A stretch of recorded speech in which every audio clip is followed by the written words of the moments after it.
Իշխող թիմը կրկին պահանջում է թարմացնել Գերմանիայի արտաքին գործերի նախարարության կայքում հրապարակված տեղեկատվությունը։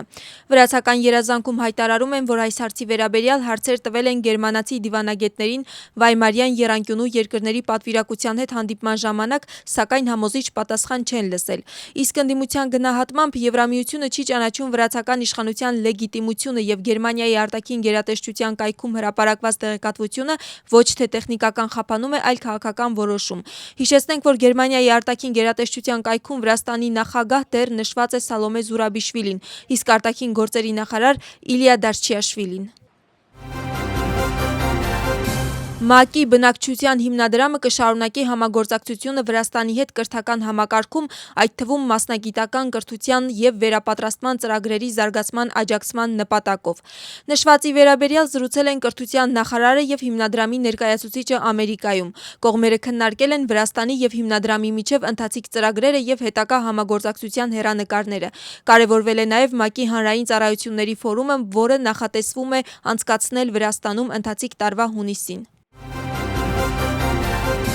Ընդդիմության մի մասը կարծում է, որ Հունգարիայի սցենարը պետք է կրկնվի նաև Վրաստանում։ Խոսքը վերաբերում է Հունգարիայի խորհրդարանական ընտրություններին, որտեղ ընդդիմությունը հաղթել է։ Նրանք համաձայնում են, որ իշխանափոխությունը պետք է տեղի ունենա ընտրությունների միջոցով եւ դրա համար անհրաժեշտ է ավելի մեծ հաղորդակցություն ընտրողների հետ։ Իսկ իշխող թիմում վստահ են, որ Վրաստանում ընդդիմությանը ոչինչ չի հաջողվի, քանի որ նրանք հակասում են վրաց ժողովրդի կամքին եւ կատարում են միայն արտաքին ուժերի պատվերները։ Թբիլիսիում բացվել է Նոտարների միջազգային միության եվրոպական գործերի հանձնաժողովի նիստը։ Նիստում միության անդամ երկրների ներկայացուցիչները քննարկել են անշարժ գույքի ռեգիստրի անվտանգությունն ու հուսալիությունը, իրավական անվտանգությունը եւ քաղաքացիների իրավունքների արդյունավետ պաշտպանությունը, նոտարի կենտրոնական դերը փողերի լվացման դեմ պայքարում, նոտարիատը թվային դարաշրջանում, ժամանակակից տեխնոլոգիաների ինտեգրումը եւ մասնագիտական չափանիշների զարգացումը։ Նիստին ներկա են գտնվում 25 երկրների նոտարիատների 44 ներկայացուցիչներ։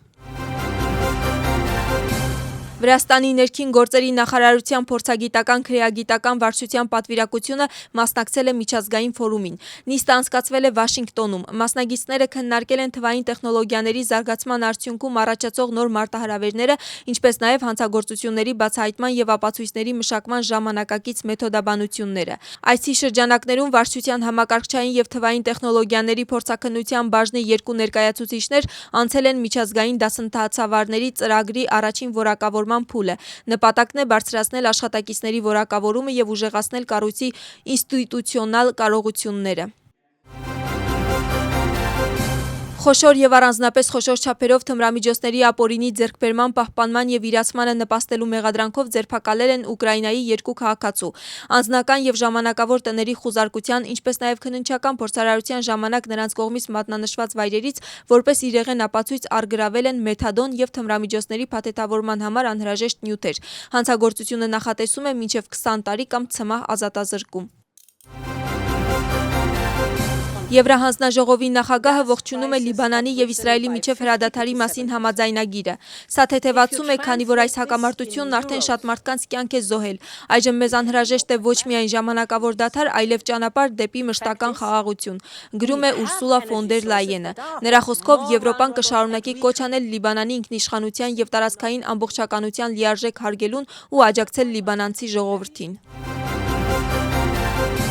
ԱՄՆ-ն շատ մոտ է Իրանի հետ համաձայնագիր կնքելուն։ Այս մասին հայտարարել է Դոնալդ Թրամփը եւ նշել, որ Իրանը համաձայնել է, որ ավելի քան 20 տարի չունենա միջուկային զենք։ Նրա խոսքով, որքան էլ դժվար հավատալու լինի, այժմ Իրանի հետ շատ լավ հարաբերություններ ունեն։ Սա կլինի համաձայնագիր առանց միջուկային զենքի, հայտարարել է ԱՄՆ-ի նախագահը։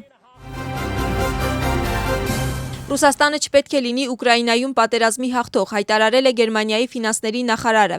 Լարս Քլինգբեյլի խոսքով Մերձավոր Արևելքում ընթացող հակամարտության ֆոնին Ռուսաստանը ստանում է էներգետիկ շահ, եւ այդ մասին նա խոսել է մեծ 7-նյակի հանդիպման ժամանակ ամերիկացի գործընկերների հետ։ Սա լավ իրավիճակ չէ եւ այս առումով մենք պետք է շատ պարզ լինենք, նշել է Գերմանիայի ֆինանսների նախարարը։ Ձյուդոյի Եվրոպայի առաջնությունը շարունակվում է Թբիլիսիում։ Առավոտից Թբիլիսի արենայում ելույթ են ունեցել 5 վրացի մարզիկներ, որոնցից 3 ձյուդոիստ շարունակում են պայքարը մեդալի համար։ 3 մայրցամաքի առաջնությունում Գեորգի Սարդալաշվիլին նվաճել է արծաթե մեդալ։ Երկրորդ մրցումային օրը նախնական հանդիպումները սկսվել են ժամը 10-ին։ Եզրափակիչ փուլի ուղիղ հեռարձակումը ժամը 16-ից ձեզ կառաջարկի Վրաստանի առաջին ալիքը։